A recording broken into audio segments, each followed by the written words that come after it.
بسم اللہ الرحمن الرحیم الحمدللہ رب العالمین والصلاة والسلام علی رسولہ الکریم اما بعد۔ آج بتاریخ 19 مئی سن 2025 گروپ سوال شیخ مقصود حفظہ اللہ سے جوابات سیریز SSMS 559 نشر ہونے جا رہی ہے، امید کے بغور سماعت فرمائیں گے۔ گروپ نمبر 2 کے کچھ بقیہ سوالات۔ شیخ محترم پہلا سوال ہے، ساتھی پوچھتے ہیں کہ جیسے کہ قربانی کے ایام قریب سے قریب تر ہیں، یہاں پر سوال یہ پیدا ہوتا ہے کہ جیسے کہ بالخصوص ہندوستان میں غیر مسلم جو ہے پڑوسی یا جو بھی کام کرنے والے لوگ آ کر قربانی کا گوشت طلب کرتے ہیں، یعنی غیر مسلم کو قربانی کا گوشت دینا کیسا ہے؟ دیکھیے، اللہ تبارک و تعالیٰ نے قرآن مجید میں قربانی کے گوشت سے متعلق فرمایا ہے فَكُلُوا مِنْهَا وَأَطْعِمُوا الْبَائِسَ الْفَقِيرَ وَكُلُوا مِنْهَا وَأَطْعِمُوا الْقَانِعَ وَالْمُعْتَرَّ۔ تو مجبور حال کو، فقیر کو، سوال کرنے والے کو ہے کہ نہیں، انہیں قربانی کا گوشت دینے کا قرآن مجید نے حکم دیا ہے۔ اس لیے علماء یہ کہتے ہیں کہ قربانی کا گوشت کو 3 حصہ کر دینا بہتر ہے۔ 3 حصہ کا یہ معنی نہیں ہے کہ تینوں حصے برابر ہوں، 3 حصے کا معنی یہ ہے کہ 3 جگہ اسے خرچ کرنا چاہیے۔ ایک تو انسان خود اس میں سے ضرور کھائے، ہے نا۔ دوسرا یہ ہے کہ ہدیہ کے طور پر پاس پڑوس ہیں، رشتہ دار ہیں، دوست ہیں، ان کو دے۔ اور تیسرا یہ ہے کہ غریبوں اور مسکینوں کو بطور صدقہ کے دے، اور اس میں کوئی قید نہیں ہے کہ وہ مسلمان ہے یا غیر مسلم ہے، مسلمان ہے یا غیر مسلم ہے، اس لیے کہ عام صدقات میں داخل ہے، اور عام صدقات میں کو غیر مسلم کو بھی دیا جا سکتا ہے، خواہ کافر ہی کیوں نہ ہو۔ جی، تو یہاں پر ایک اور سوال آتا ہے کہ یعنی ایک تو چلے معلوم ہے غریب ہے یا پوچھنے والا ہے، بسا اوقات ایسے دیکھنے میں آتا ہے گاؤں کا پردھان ہے، گاؤں کا بڑا ذمہ دار ہے، MLA ہے، دے دیا ہدیہ کے طور پہ دے دیا اس کو، اس لیے قربانی گوشت تو ہدیہ بھی تو کرنا جائز ہے نا، ہدیہ دے دیا اس کو، قربانی کے گوشت سے ہاں دے دیا ہدیہ سے، کیا حرجہ ہے؟ خاص طور پر آج جس ماحول میں آپ لوگ ہیں اس میں جو ہے لوگوں کو اپنے قریب کرنے کی یعنی تو کوئی حرج نہیں، یعنی یہ کوئی یعنی یہاں پہ کوئی ممانعت نہیں، چاہے وہ مالدار ہو تب بھی اسے نہیں، ہدیہ دینے کے لیے ضروری نہیں کہ غریب ہو، ہدیہ دینے کے لیے ظاہر بات آپ سے اعلیٰ بھی ہو سکتا ہے، یعنی وہی ہدیہ مطلب قربانی کا گوشت سے ہی دیا۔ بھائی ٹھیک ہے، وہی تو ہم نے کہا کہ قربانی گوشت کو 3 حصوں میں کرو، ایک خود کھاؤ، دوسرا ہدیہ تحفہ دینا ہے، اور تیسرا کیا ہے؟ غریبوں کو دینا ہے۔ تو آپ جس کو سمجھتے ہیں کہ غریب نہیں ہے، جس فرق یہ سے صدقہ خیرات نہیں ملتی، اس کو ہدیہ دے دیں اس کو، یا آپ نے کچھ حصہ رکھا کس کے لیے صدقہ اور ختم ہو گیا، اور پھر آپ کے پاس دوسرا کوئی ہدیہ کے طور پہ دے دیے، اس میں کون سی بات؟ جی کوئی ممانعت نہیں۔ جی، اگلا سوال ہے قربانی سے متعلق، ساتھی پوچھتے ہیں کہ شیخ محترم بعض لوگ کہتے ہیں کہ جہاں پر آدمی رہتا ہے وہیں پر قربانی دینا چاہیے، لیکن جس سے بس اوقات لوگ یورپی ممالک میں رہتے ہیں اور وہاں پر قربانی کا ممکن انتظام ہو نہ ہو، لیکن زیادہ حاجت مند لوگ وہاں پر نہیں ہوتے، تو لوگ اپنے ہند و پاک میں قربانی دینا چاہتے ہیں، تو ان کے لیے کیا؟ دیکھو، کوئی یہ نہیں کہتا ہے کہ جہاں پر ہے وہیں قربانی دینا واجب ہے، تو کوئی نہیں کہتا، یہ کہتا بہتر ہے اپنے ہاتھ سے کرنا، اپنے سامنے، ایک اپنا عمل ہے، اپنی وہ کرے۔ لیکن اگر کوئی وہاں پر مصلحت ہے، کوئی مصلحت ہے دوسری جگہ دینے کے لیے، مثال کے طور پر آپ ہیں، آپ کے پاس جو ہے 2-3 قربانیاں ہیں، ہے کہ نہیں ہے، آپ دیکھتے ہیں کہ ایک ہم یہاں پر کر لیتے ہیں، اور باقی کیا ہے اس علاقے میں جہاں غریب لوگ ہیں، جیسے آج کل بہت سے علاقے ہیں سیلاب وغیرہ کسی وجہ سے، ہے نا، وہاں بھیج دیا، کوئی حرج نہیں ہے۔ آپ یہاں پر ہیں، تنہا ہیں، اور آپ کے بچے کہاں ہیں؟ پاکستان میں ہیں، ہندوستان میں، بنگلہ دیش میں، کہیں پر ہیں، آپ جو ہے وہاں پہ کہیے چلو جانور قربانی کر دینا، کوئی حرجہ نہیں، بچے اس میں خوش ہوں، اور گوشت کا بھی صحیح استعمال ہو جائے گا، تو کوئی حرجہ نہیں۔ ایسا کچھ احناف وغیرہ کے پاس کچھ دلیل ہے؟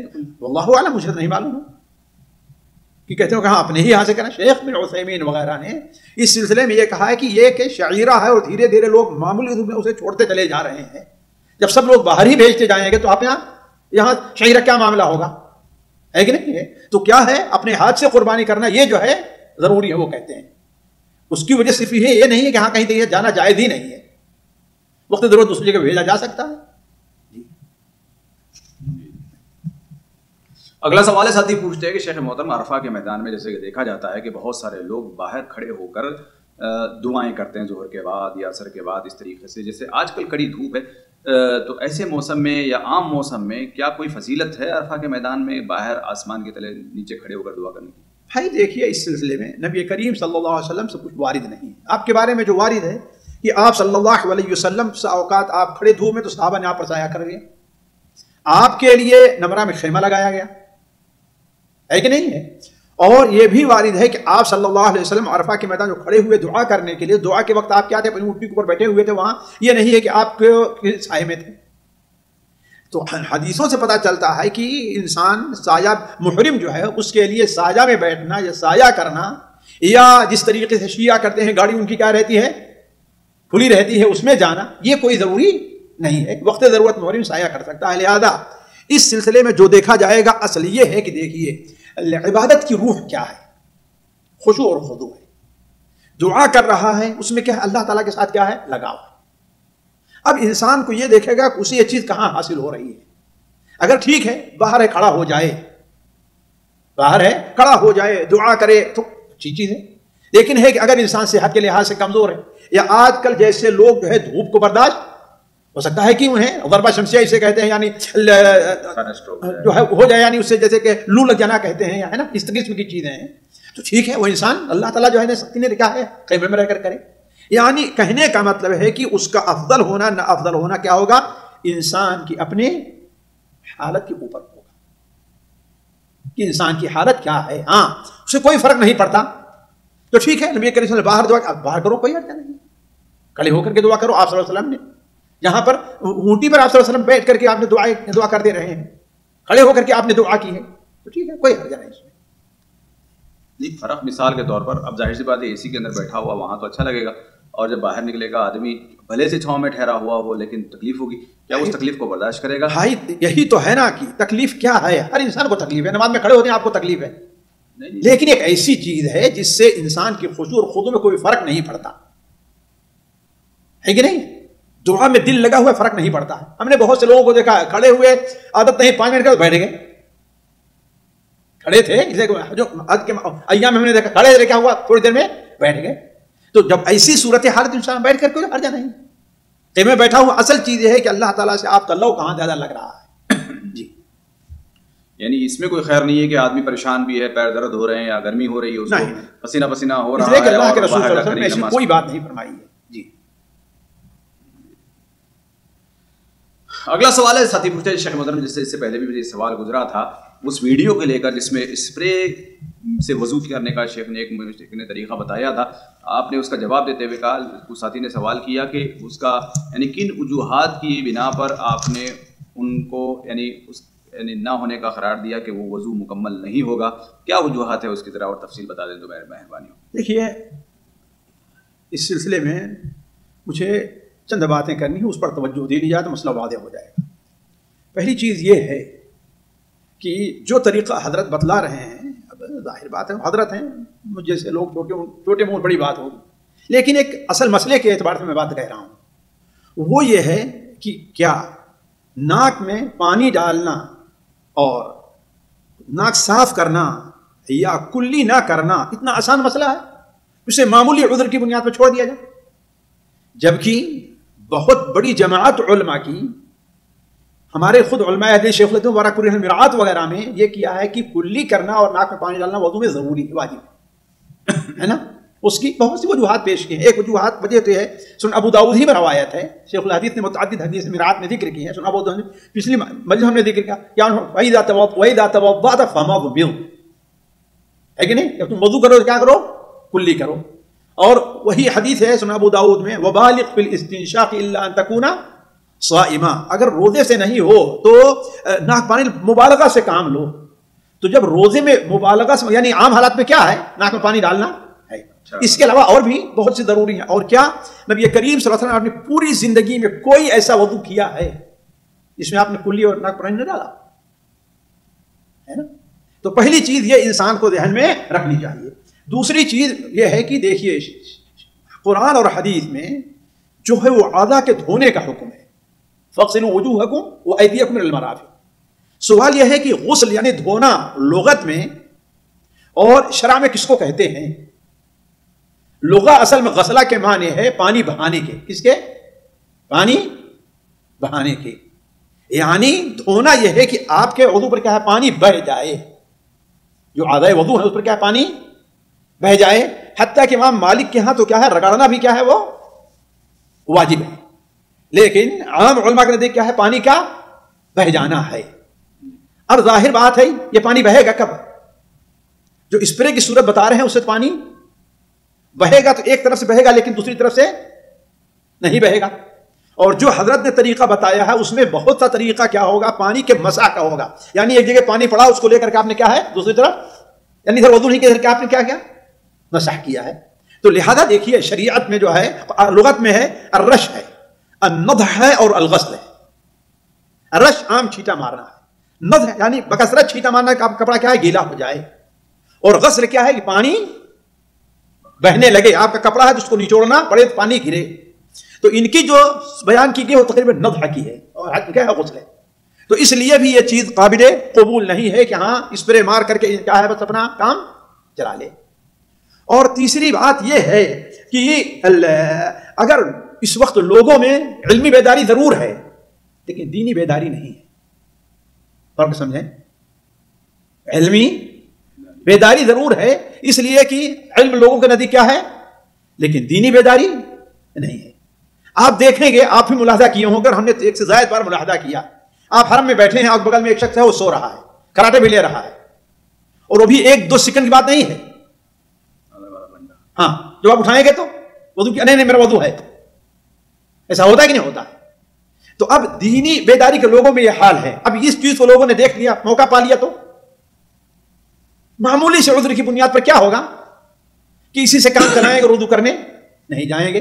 اور آخری چیز جو سب سے اہم اس کو سب سے پہلے رکھنا چاہیے تھا کہ کیا اس وقت حرمین میں یہ تکلیف اور یہ عذر ہے کہ جس کے لیے انسان ایسا وضو کرے جو وضو ناقص ہو, نفس وضو کے موافق بھی نہ ہو, اس کا وضو ہونا علماء کے نزدیک مختلف بھی ہو, متفق علیہ بھی نہ ہو.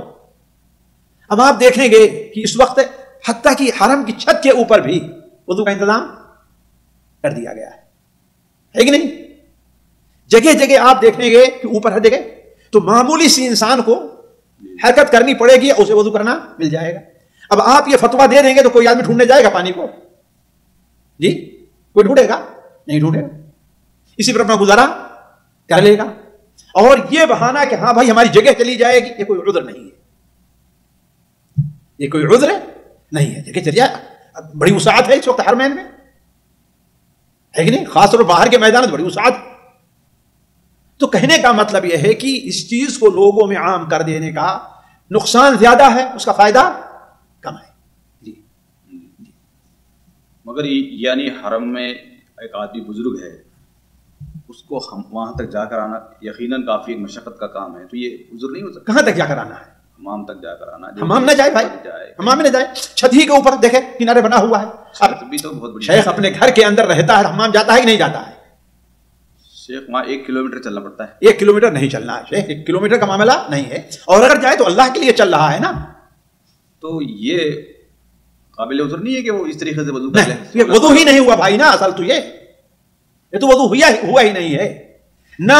وضو جس کو کہتے ہیں یعنی ہاتھ پاؤں دھونا, وہ معنی اس پر پایا جا رہا ہے, اور نہ ہی کلی کر رہا ہے اور ناک صاف کر رہا ہے, دونوں چیزیں نہیں پائی جا رہی ہیں. اچھا یہ غسل کا یہ معنی کہ پانی بہانا کہاں سے آئے؟ لغت کے اندر یہی تو, آپ خود آپ اس سے کہیں اس نے دھویا تو کیا سمجھیں گے آپ؟ دھویا تو اسپرے سے بھی دھویا جا سکتا ہے. اسپرے سے ہاں, اتنا دھو لے کہ پانی کیا ہے بہنے نہیں چھوڑے, پانی بہے تو ٹھیک ہے. تو اس میں یہاں اتنا کہا اس نے کہا ایک قطرہ بھی نیچے گر جائے تو ہو گیا. سوچیے آپ, انہوں نے کیا کہا, اور یہ اتنا بیٹھ کر کے کہ آپ کے اس سے پانی گرے, پیر سے پانی گرے, ہو سکتا ہے وہاں پہ جہاں بیٹھے ہوئے ہیں لوگوں کو تکلیف نہیں ہوگی, اس سے لوگوں کے احساسات مجروح نہیں ہوں گے. خود ہی آپ اگر بیٹھے ہو کوئی کر رہا تو آپ کیا سمجھیں گے اس کو؟ جی جی یعنی ان کے پاس فقہ حنفی میں یہ چیز جائز ہے. حتیٰ کی بات مجھے دیکھا کہ مفتی, کوئی وہاں کے مفتی ہیں, انہوں نے اس پر رد کیا ہے مصر کے, اور کوئی اور ہے ہمارے پاس جا کہا انہوں نے رد کیا ہے, اور یہی بنیاد بنائے کہ اس کیا ہے اچھی بہانہ بن جائے گا لوگوں کے لیے. جی اچھا, ایسے لوگوں کے لیے اس موقع پر تیمم کا کیا حکم ہوگا؟ کس کے لیے؟ اب مثال تو ایسی حالت آ گئی, وضو ٹوٹ گیا ہے, بھیڑ بھاڑ ہے, تکلیف ہے جانا آنا. بھائی دیکھیے اس کا معاملہ اللہ کو اس کے درمیان ہے, آپ حکم نہیں لگا سکتے. اگر فعلاً اس کے سامنے یہ عذر ہے کہ نہیں جا سکتا, ایسا ہے کہ غائب ہو جائے گا, جبکہ ایک مفروضہ میں سمجھتا ہوں الا ماشاء اللہ ہے کہ نہیں ہے, تو ٹھیک ہے, اگر وہاں پر مٹی موجود تیمم کر لے، ورنہ آخر وہ مؤخر کر دے 10 منٹ 5 منٹ نماز کو آدھے گھنٹے، بھیڑ ختم ہو تو جا کر وضو کر کے نماز پڑھے. کون سی جو ہے اس کا نماز کا وقت جا رہا ہے؟ ہو سکتا ہے نہیں ہو سکتا ہے 10 منٹ انتظار کر لے، جماعت چھوڑ دے جماعت، بجائے اس کے کہ وہ بغیر وضو نماز پر جماعت چھوڑ دے. جی تیمم وہاں ہے جہاں پانی کا استعمال کیا ہے وہاں پر مشکل ہو جائے، وہاں مشکل نہیں ہے پانی کا استعمال، مؤخر کر دے. یعنی ایک معنوں میں آج کل ایسا ہے کہ حرم میں اگر آپ حمام میں جائیں گے تو مطلب واپس آنا ممکن نہیں ہے، تو باہر نماز پڑھ لے بھائی، تو ابھی یہ بھی مجبوری نہیں ہے. کوئی مجبوری نہیں ہے. جی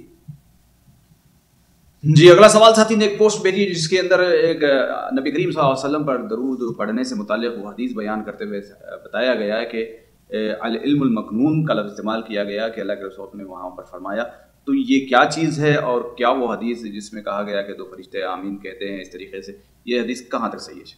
اصل میں دیکھیے بعض لوگ ایسی حدیثیں لے آتے ہیں جو حدیثیں لوگوں کے یہاں ایسا انہوں نے پہلی بار سنی ہے اور سمجھے کہ ہاں بڑی اچھی چیز ہے.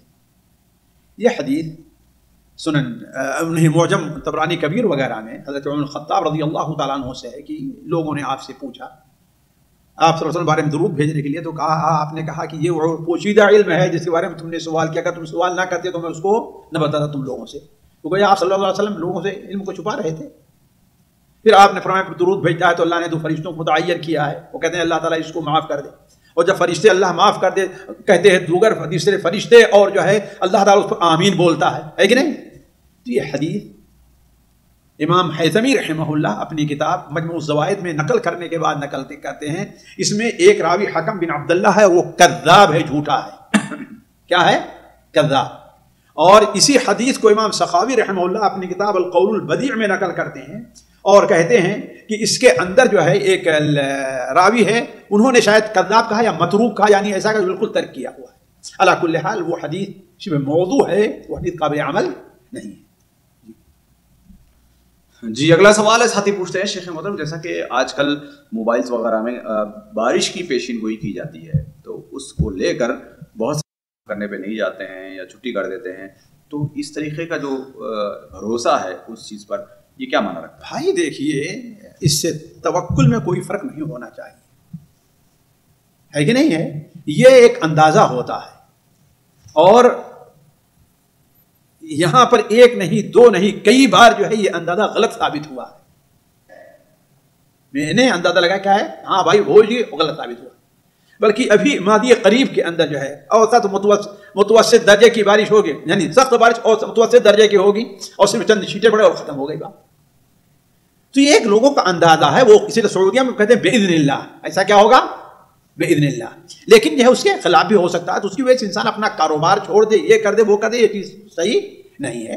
لیکن ہے کہ اگر جو ہے اسے غالب گمان ہو جیسے بارش کا وسط موسم رہا کرتا ہے کہ نہیں ہے اور ایسی ہوائیں چل رہی ہیں اس کا اندازہ ہے تو ٹھیک ہے، نہیں آتا ہے تو کیا حرج ہے. اگلا سوال ہے ساتھی پوچھتے ہیں شیخ محترم جمعہ کے دن، جیسا کہ اس سے پہلے بھی سوال گزرا شاید، کہ جمعہ کے دن دوران اذان اگر کوئی مسجد میں داخل ہو جاتا ہے تو اسے کیا کرنا افضل ہے؟ اس کے لیے یا اذان سنے اور جواب دے پھر اس کے بعد نماز پڑھے یا پہلے ہی فوری طور پر سنت پڑھ کر خطبے کے لیے تیار ہو؟ بھائی دیکھیے اس سلسلے میں آپ جانتے ہیں کہ نبی کریم صلی اللہ علیہ وسلم سے کوئی صریح چیز مروی نہیں ہے کہ نہیں ہے، لیکن اس لیے علماء نے اجتہاد کیا. بعض علماء کہتے ہیں کہ وہ نہیں سن لے اذان کا جواب دے تو اس کے بعد جو ہے نماز پڑھے، ہے کہ نہیں ہے.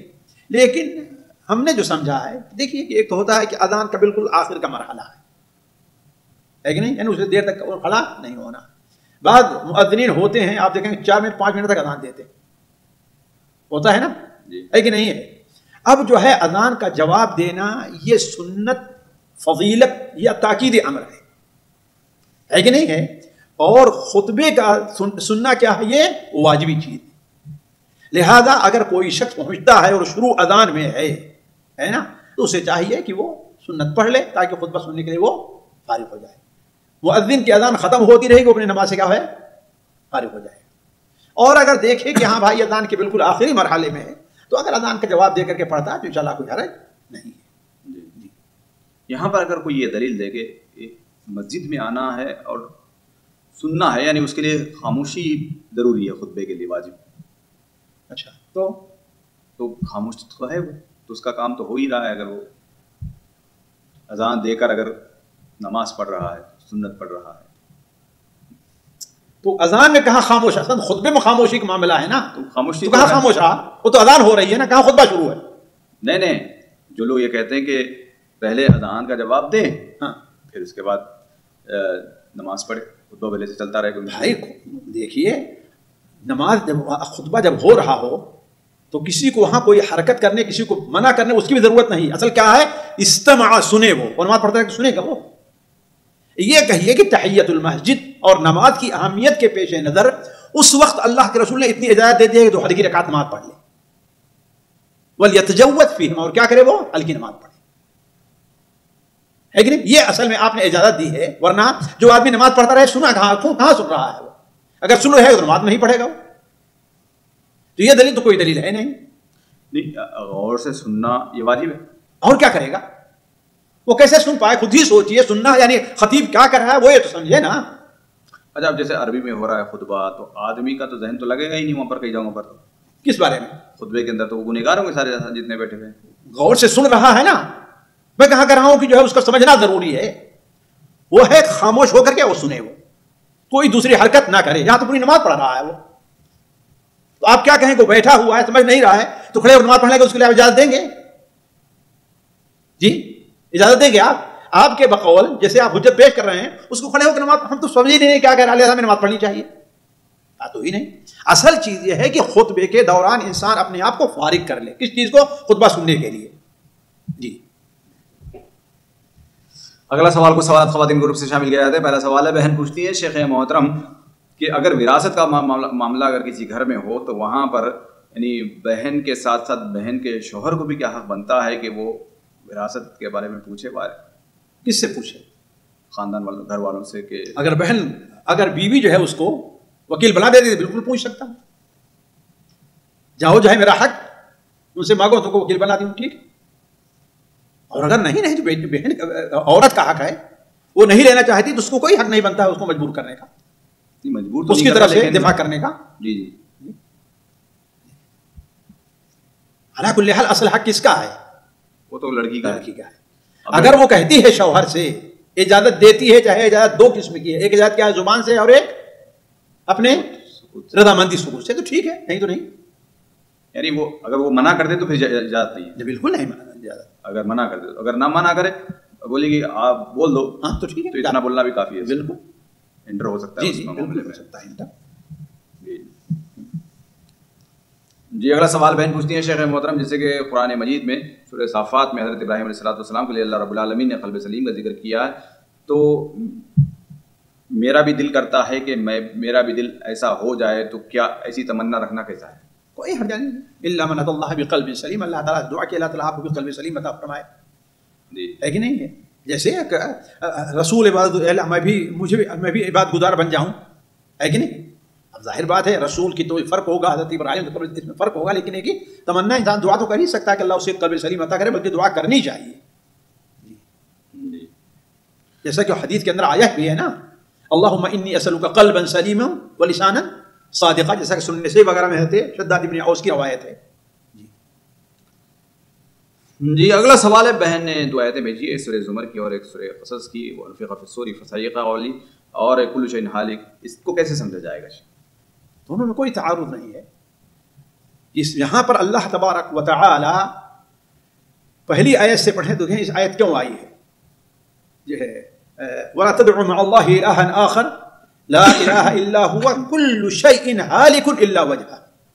گویا یہاں پر اللہ تبارک و تعالی کے مستحق عبادت ہونے پر زور ہے کہ جب کوئی باقی ساری چیزیں فنا ہونے والی ہیں، کسی کو بقا نہیں ہے، اب وہ فنا چاہے وہ ہو کہ پہلے نہیں تھی اب ہیں، یا ہونے کے بعد میں کوئی قدرت نہیں ہے کہ نہیں ہے، وہ ہو یا یہ کہ اللہ تعالیٰ نے ان کے اوپر اپنی فضل فنا تو نہیں لکھا ہے، لیکن اصل چیز کیا ہے، وہ فانی کے حکم میں ہے کہ نہیں ہے. تو اور جو وہاں پر حکم ہے وہاں پر یہ ہے کہ اس میں فَإِذَا نُفِخَ فَصَعِقَ مَن فِي السَّمَاءِ إِلَّا مَن شَاءَ اللَّهُ. ہاں ہر ایک کے اوپر سعق طاری ہوگا. اگر سعق کا دو معنی ہے، تو بے ہوشی، اور دوسرا معنی ہے وہ مر جانا، ہے کہ نہیں؟ جہاں تک بے ہوشی ہے روح زمین پر جتنے ہیں اور آسمان سارے کیا ہیں ہو جائیں گے. علماء نے بعض کو مستثنا کیا ہے کہ نہیں؟ الا کل شیء ہالک کتب اللہ علیہ. علماء تفسیر کہتے ہیں کہ ہر وہ چیز جس کی ہلاکت اللہ نے مقدر رکھی ہے وہ ہلاک ہونے والا ہے سوا اللہ تبارک و تعالی کی، ہے کہ نہیں؟ اور بعض علماء نے کہا اللہ وجہ سے مراد ہر چیز ختم ہو جائے گی مگر وہ چیز جو اللہ کے لیے کی جائے، لہذا تم اللہ تعالیٰ ہی کی عبادت کرو. اللہ کل حال دونوں میں تعارض نہیں ہے، دونوں آیتوں کو ملایا جائے تو اس سے یہ ہوگا کہ کچھ ایسی چیزیں ہیں جس کے اوپر اللہ نے فنا مقرر نہیں کیا، اگرچہ اللہ چاہے تو وہ فانی ہیں. اب ان میں کہتے ہیں کون ہے؟ جنت ہے، دوزخ ہے، جنت کی حوریں ہیں، لوح ہے، قلم ہے، یعنی اس طریقے سے بعض علماء نے 6 یا 7 چیزوں کا ذکر کیا ہے، لیکن اگر جو کسی حدیث میں وارد نہیں ہے وہ. جی اگلا سوال ہے، بہن پوچھتی ہے شیخ محترم اگر رات کے دوران اگر واش روم جانے کے لیے ضرورت پیش آ جائے تو پھر بیدار ہو کر یعنی فارغ ہونے کے بعد کیا دوبارہ سے وضو کر کے پھر سونے کے اذکار پڑھنا چاہیے یا نہیں پڑھیں گے؟ بھائی دیکھیے اس پر کوئی دلیل نہیں ہے. انشاءاللہ شروع میں جو وضو کیا ہے وہ اس کے لیے کافی ہوگا، بلکہ بعض حدیثوں سے اشارہ ملتا ہے، جیسے حضرت عبداللہ ابن عباس کی حدیث صحیح بخاری میں ہے کہ اللہ کے رسول صلی اللہ علیہ وسلم کے حدیث ہے. حافظ بن حجر نے فتح الباری میں وہاں پر نقل کیا ہے کہ بعض روایات میں ہے کہ آپ صلی اللہ علیہ وسلم اٹھے، قضاء حج گئے اور آئے، آپ صلی اللہ علیہ وسلم پھر سو گئے، وہاں پر وضو کا ذکر نہیں ہے. اگلا سوال ہے، بہن پوچھتی ہے شیخ محترم صبح و شام کی اگر اذکار اگر پڑھتے ہوئے یہ نیت کر لے کہ یہ ہمارے لیے مصیبت اور پریشانی سے حفاظت کریں گے تو ایسی نیت کرنا کیسا ہے؟ دیکھیے اصل تعبد کی بھی نیت ہونی چاہیے، اگر اس کے ساتھ یہ بھی نیت ہو جائے تو کوئی حرج نہیں ہے. خالص اسی کی نہ ہو، مثال تو کسی خطرہ ہے تو پڑھا، خطرہ نہیں ہے تو اس کو چھوڑ دیا، تو یہ ہے جس پر علماء کہتے ہیں خالص انسان دنیائی مقصد کے لیے انسان نے کیا ہے. لیکن ایک انسان کی ہے وہ کیا ہے اپنا اس کی روٹین بنی ہوئی ہے، اب اس میں جو ہے اگر کوئی ایسا موقع آ گیا وہ تو پڑھتا ہی ہے، اس کے ساتھ یہ بھی نیت کے لیے تو کوئی حرج کی بات نہیں. جی کوئی حرج نہیں ہے. اگلا سوال بہن پوچھتی ہے شیخ محترم نبی کریم صلی اللہ علیہ وسلم صبح کی سنتوں میں پہلی اور دوسری رکعت میں کیا پڑھا کرتے تھے؟ دیکھیے آپ صلی اللہ علیہ وسلم عام طور پر پہلی رکعت میں قل یا ایھا الکافرون اور دوسرے میں قل ھو اللہ احد، اور آپ صلی اللہ علیہ وسلم نے کبھی کبھار جیسے کہ ابن عباس کی ہے یہ سورہ بقرہ کی آیت نمبر مجھے یاد نہیں لیکن پہلے پارہ میں جو ہے بالکل آخری صفحہ میں قولوا آمنا باللہ، ہے کہ نہیں؟ اس طریقے سے سورہ آل عمران کے یا اہل کتاب تعالوا الی کلمۃ سواء بیننا وبینکم الا نعبد الا اللہ، شاید 60 نمبر آیت ہے، تو کبھی کبھار آپ نے یہ دونوں آیتیں پڑھی ہیں. جی اگلا سوال بہن پوچھتی ہیں شیخ محترم اگر کوئی شخص ایسی کمپنی میں ایسی کمپنی ہے جس کا اکثر حصہ بڑا حصہ جو ہے کریڈٹ کارڈ کا کام کرتی ہے یعنی سود پر اس کا مبنی ہے، لیکن اس کے اندر کچھ آمدنی جو ہے حلال طریقے سے بھی ہوتی ہے، اور کوئی شخص ایسی کمپنی میں کام کرتا ہو جو صرف یعنی کالنگ یا سروس وغیرہ کا ہو جس سے سود وغیرہ کا کوئی ڈائریکٹ لینا دینا نہ ہو، تو ایسی کمپنی میں کام کرنا کیسا ہے؟ بھائی دیکھیے ظاہر بات ہے جب کمپنی کا خود ہی بطور زیادہ تر تو اس میں ناجائز ہے، اس لیے کہ تعاون ہے، الا یہ کہ یہ جس شعبے میں کام کر رہا ہے اس شعبے کا تعلق اس سے سود کے لین دین سے نہیں ہے، یعنی کوئی ایسا کاروبار ہے نا جو الگ ہے لیکن سب ملا ہوا ہے، اس کے بارے میں کال آ رہی ہے، ظاہر بات یہ چیز ناجائز اور حرام ہوگی. کال کس کے بارے میں مطلب یعنی اس جو بزنس چل رہا ہے اس کے تعلق سے اگر آ رہی ہے تو اس سے ملنا بولنا؟ جی ظاہر بات ہے، کریڈٹ کارڈ کال آئے گی نہیں آئے گی؟ ہاں ظاہر بات ہے حرام ہوگا. اگر جو ڈائریکٹ نہیں کر رہا ہے لیکن ایک کار کو ریسیو کر کے کسی کو دے رہا ہے وہ کر رہا ہے، یعنی تعاون تو ہے نا ایک قسم کا. آپ صلی اللہ علیہ وسلم نے کہا کہ سود کھانے والا، لینے والا، اس پر لکھنے والا، گواہ بننے والا ہے کہ نہیں، سارے جو ہے اس کے اندر شریک ہیں، تو گویا کسی بھی قسم کا تعاون ہو تو وہ جائز نہیں ہوگا. یعنی ٹوٹل بزنس کچھ الگ ہو جائے اسی کمپنی کا تو اسی کی الگ الگ شاخیں ہوں، ہے نا، اور ہر ایک کا اپنا حساب الگ الگ ہے. حساب بھی الگ رکھنا ضروری ہے. ہاں ظاہر بات ہے، حساب تو ایک الگ چیز ہوتی ہے نا، حساب تو سب بھائی حساب کا الگ ہونے کا ہے کہ آمد یہ ہے کہ اس کے بعد اپنا لے جا کے چاہے جو سال مجموعہ کمپنیوں کرتا ہو، لیکن یہاں جو ہے مثال کے طور پر اس نے ایک دکان رکھی ہے، اس دکان کا معاملہ بالکل الگ ہے، اس کا حساب الگ رہتا ہے، وہ الگ معاملہ ہے کہ بعد میں کیا ہے اپنا جو نہیں حساب الگ تو انکم آتی ہے ہاں لیکن جاتا ہے پورے ایک ہی اکاؤنٹ میں، پھر وہیں سے سیلری سب کو جاتی ہے. ظاہر بات ہے، جس کا مطلب ہے کہ الگ نہیں ہے، الگ نہیں ہے معاملہ، اس لیے کہ اسی سے لے کر کے اس میں لگائے گا، وہ اسی سے لے کر کے لگائے گا الگ. علی کل حال کوئی کمپنی ہے مکس ہے تو اس میں کسی بھی قسم کا تعاون جو ہے جائز نہیں ہے. جی اگلا سوال بہن پوچھتی ہے شیخ محترم اگر کوئی شخص بستر پر لیٹا ہوا ہو اور اتنے میں اذان ہوتی ہو تو کیا وہ لیٹے لیٹے ہی اذان کا جواب دے سکتا ہے یا احترام میں اس کو بیٹھنا چاہیے؟ نہیں کوئی حرج نہیں. الذین یذکرون اللہ قیاما وقعودا وعلی جنوبہم. جی کوئی حرج نہیں, یعنی لیٹے لیٹے ہوئے ہی جواب دیتے. یعنی بہت سارے لوگ یعنی اٹھ کر بعض لوگ بوڑھی عورتیں گھر میں ڈراتی ہیں کہ نہیں اٹھ کر بیٹھ جاؤ پھر اوپر سے جاؤ ننگے ہیں تو ننگے زبر ڈالو. ایسے کوئی کچھ نہیں, یعنی لیٹے ہیں اپنا سوئے ہوئے ہیں اور سوتے سوتے ہی اذان کا جواب جی. اگلا سوال ہے بہن پوچھتی ہے شیخ محترم حمل رضاعت کی وجہ سے اگر روزے چھوٹے ہوئے ہیں تو کیا صرف یعنی فدیہ دینا کافی ہوگا یا روزہ رکھنا ضروری ہے؟ بھائی دیکھیے میں جس نتیجے پر پہنچا ہوں میرے نزدیک راجح یہی ہے کہ اس روزے کی قضا ضروری ہے, الا یہ کہ اتنے روزے جمع ہو گئے ہوں کوتاہی سے کہ اب مجبوری ہے اس کو قضا نہیں کیا جائے تو فدیہ دے دیا جائے, ہے نا, ورنہ اصل یہ ہے کہ اس کی قضا کی جائے. جی اگلا سوال بہن پوچھتی ہے شیخ محترم اگر کسی نے نظر مانی کہ میرا فلاں کام ہو جائے تو میں روزے رکھوں گی, لیکن اگر وہ کام اگر نہیں ہوا ہے تو وہ کیا کرے گی؟ اس کے بعد روزہ بھی نہیں رکھنا ہے, لیکن کیا شرط نظر مانی تھی کہ کام ہو جائے گا تو روزہ رکھ, کام نہیں ہوا تو روزہ اس کے اوپر نہیں آیا. جی یعنی کام یہ بے ادبی وغیرہ میں اس میں شامل نہیں ہوگا اس طریقے سے؟ نہیں, اصل اس کا یہ نظر ماننا غلط تھا, مکروہ ہے, ناپسندیدہ ہے شریعت کے اندر, لیکن مان لی ہے اگر پورا ہو جائے تو پورا کرنا ضروری ہے, اگر نہیں مانی ہے نہیں پورا ہوا ہے تو پورا کرنا ضروری نہیں. سامعین اکرام, ہمارے علمی اور عوامی دروس اور سوال و جواب کی مجلسوں سے آپ خود بھی مستفید ہوں اور اپنے دوست و احباب کے ساتھ بھی شیئر کریں. عین ممکن ہے کہ آپ کے شیئر سے کسی کی اصلاح اور آپ کے لیے صدقہ جاریہ بن جائے. واٹس ایپ پر اسلامک میسج حاصل کرنے کے لیے نمبر نوٹ فرمائیں. یعقوب عزیز 00966 5089 59707. واٹس ایپ سوال جواب گروپ میں ایڈ ہونے کے لیے نمبر نوٹ فرمائیں. عبدالسلام عمری 00966 5026 27622. نمبر بھیجتے ہوئے نام اور پتہ ضرور لکھیں. اسی طرح ہمارے یوٹیوب چینل اسلامی دعویٰ کو ضرور سبسکرائب کریں تاکہ ہماری ہر نئی اور اہم ویڈیو کی اطلاع آپ کو فوری حاصل ہو جائے. تمام دروس مقالات اور سوال و جواب سیریز کے لیے ہماری مشہور ویب سائٹ www.islamidawah.com کا مشاہدہ کرتے رہیں. السلام علیکم ورحمۃ اللہ وبرکاتہ.